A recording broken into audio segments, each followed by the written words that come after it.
Namesake. A cozy hug from a glowing mare. Luster hid her face in the soft, feathery embrace of her pillow. One might expect a young filly's cause for doing so to be the result of a tantrum. Maybe ice cream was denied, or a bully was particularly grating that day. However, anyone who knew the filly would also know that either of these things was impossible. Firstly, the young unicorn was one of the most popular students at her school, a social butterfly. Secondly, she was one of the most well-behaved and virtuous examples of a foal in the entire year.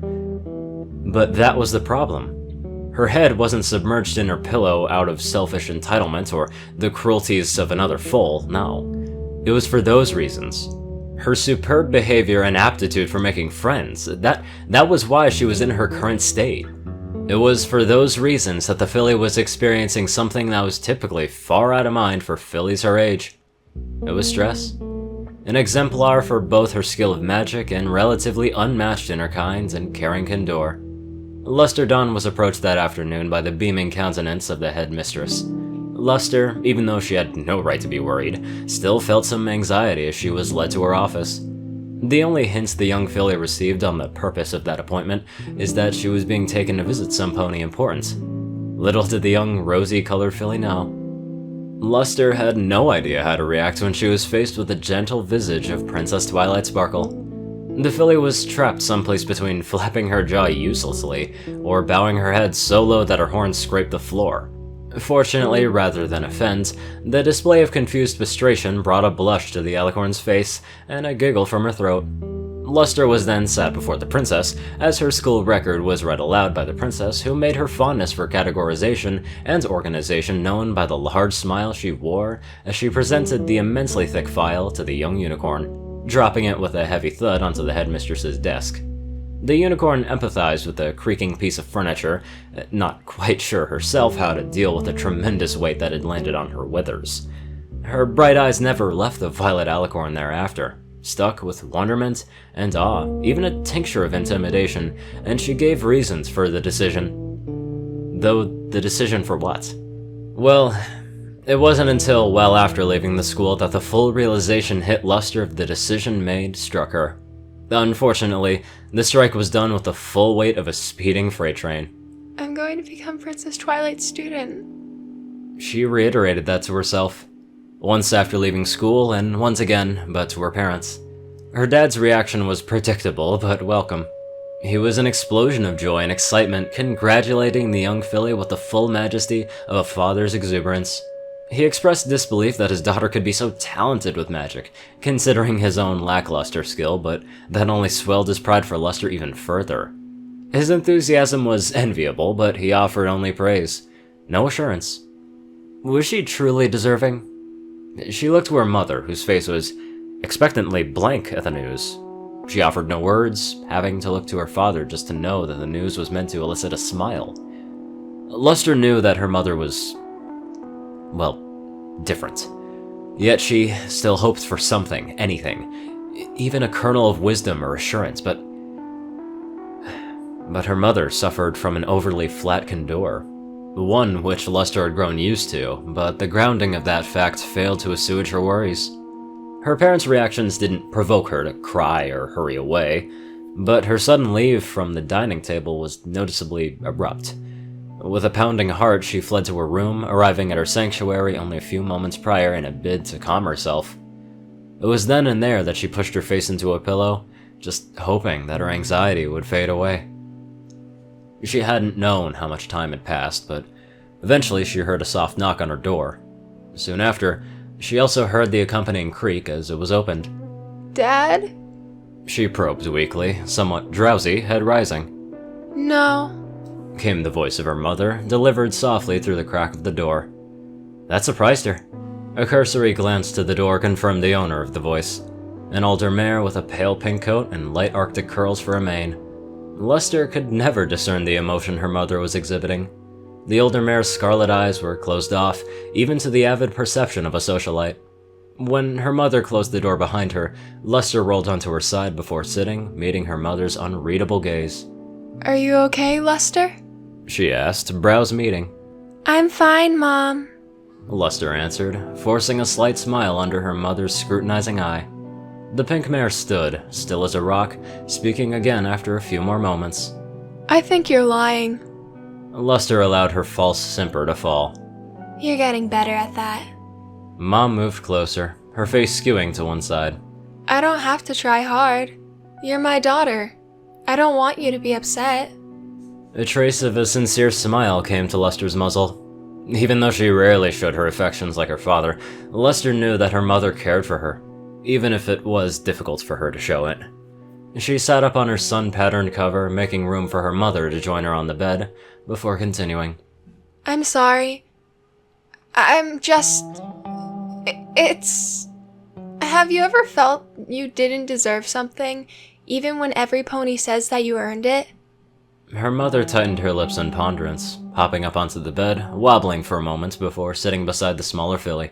Well, there was one time, when I was young, a filly around your age, I wasn't very nice to other ponies. Not like you are.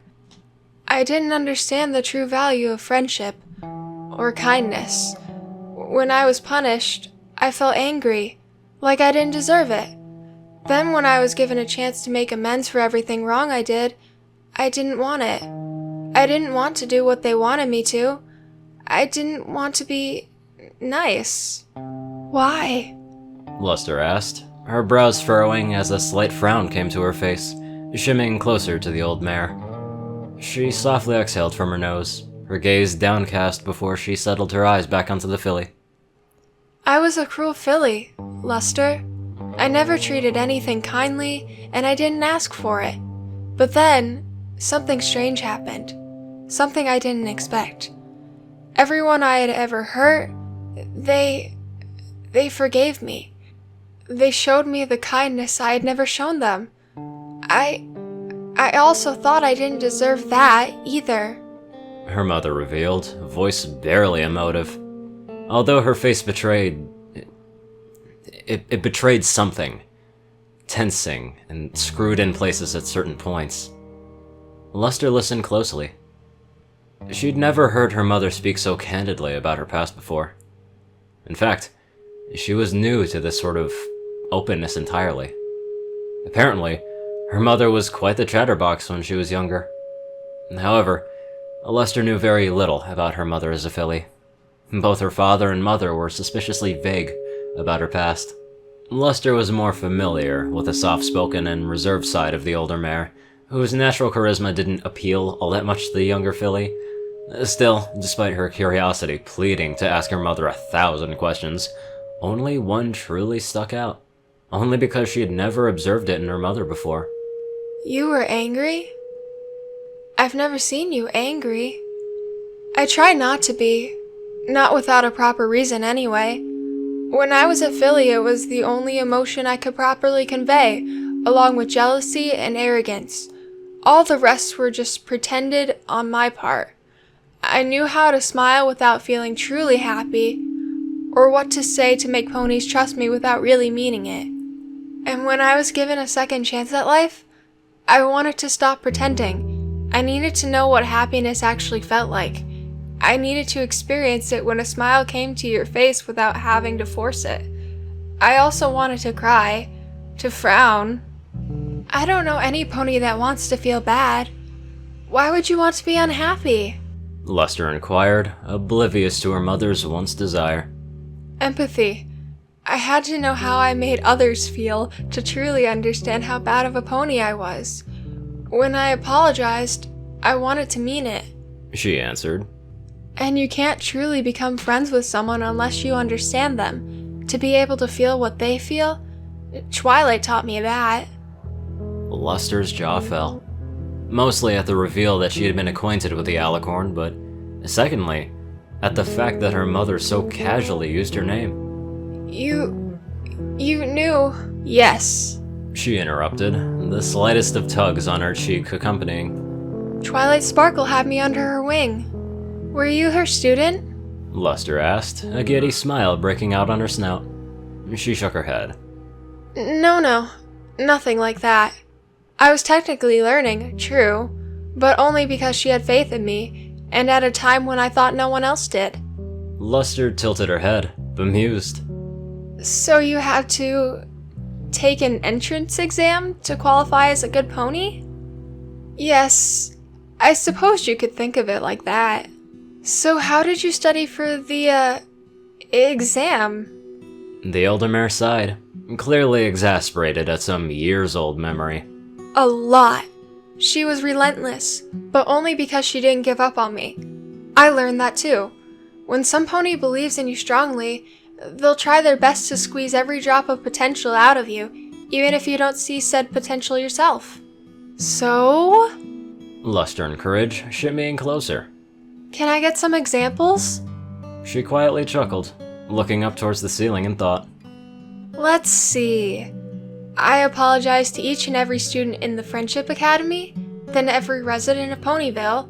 Then I had to read every single letter she had written to Celestia, of which there were hundreds.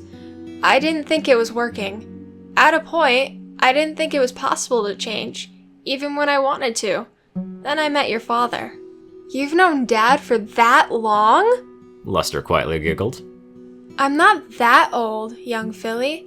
But yes, since I was a little filly myself, I knew him. He was the first true friend I had. She elaborated, looking down at Luster, a sentimental smile beginning to burgeon on her lips. He wasn't afraid of me, not like everyone else. It's probably why he approached me to begin with. It must have been special. Luster remarked, quiet, noticing the trace of happiness on the mare's face. It was. All he did was ask me my name, and I was at a loss for words.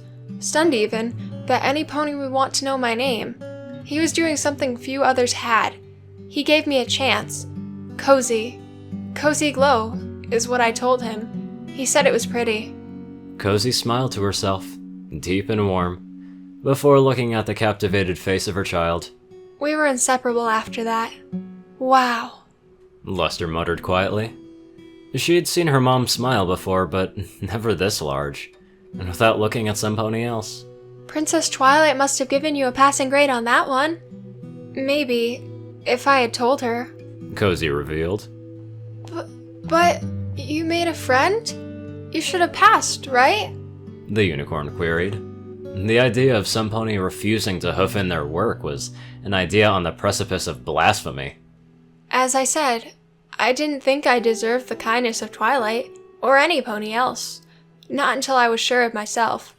Making a friend, it wasn't enough. Not to me.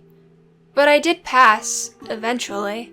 Cozy ended, a tiny, knowing smile growing on her muzzle. You made a second friend? Luster asked, and raised her brow. Cozy's smile grew a little bit larger as it was imbued with humor. No. It was when I displayed compassion. There were two others. They were bad influences on me, but after all the time we spent together, I didn't want to see them. Well, I don't think they deserved what was going to happen to them, no matter their crimes. And I was living proof that no pony was beyond redemption, not even those two. She explained. And did they listen to you? Luster asked, invested. A young filly, known for manipulation and cruelty, who could possibly still be lying despite everything? Cozy posed the question, looking at the young unicorn incredulously. Luster frowned. They punished them. Yes, but also no. Cozy replied, tactfully cryptic. They listened to me, to an extent. They were freed from the stone, knee walls of detention, but... Cozy's voice quietened, her lips pursing. We weren't alike as I once thought. Luster noticed the dip in her mother's tone. Shimmying closer, their flanks touching. Then what happened? Cozy looked at the small unicorn with a half smile. They got put back into detention. Oh. Luster chewed on the inside of her cheek, looking up at her mother, hopeful. But you definitely got a passing grade from Princess Twilight after that, right? Yes, but also no. Cozy answered, surprisingly playful, considering her usual candor. Huh? The filly tilted her head, her mother's non-answer making her brain fizzle. Twilight considered me reformed. I was given a place in the academy and was finally put into a family that could love and care for me despite my particular quirks. but it was that which I wanted to learn, which I couldn't truly consider myself reformed until I did. She elaborated, Lester's confused expression only deepening over the course of her explanation. Love, Lester. I wanted to understand it, to truly feel it for another. I see. Lester replied, trying her best to understand. But wait, what about Dad? You love Dad, don't you? Of course I do. She assured promptly, quickly wiping the corners of the small filly's eyes, stemming with the flow of tears. The love I feel for your dad is very different from the love I feel for you. The love for your father was cultivated. From the seedling of friendship, it grew into a beautiful blossom. It's a precious feeling, one I clutch onto tightly. But the love I wanted to experience, it was the love I felt for you the first time I held you in my hooves. The love that made me laugh, cry, and smile. I never wanted to let you go. I'd never been so happy as I was at that moment. Mom! Lester's voice quiet, uncontrollably smiling as the glow came to her mother's face. You weren't just my little filly. You were so much more than that. You were proof that I had changed, that I was capable of loving someone selflessly. You were the first day of the rest of my life. Cozy continued, love pouring from her scarlet eyes as she looked down at the filly beside her. You were so soft and warm. The light of a new day, Lester Dawn. She confirmed, a sniffle following right after. That's where my name came from. Lester commented, a subdued smile coming to her face at the realization. Lester's brows met her mom's eyes beginning to glaze with a thin, wet sheen. Mom? Are you okay? Before Lester realized what was happening, she was suddenly beset on all sides.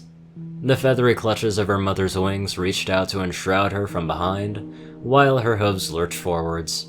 The end result of this was Lester's sudden entrapment in the warmest, most secure embrace she had ever had the fortune to take part in.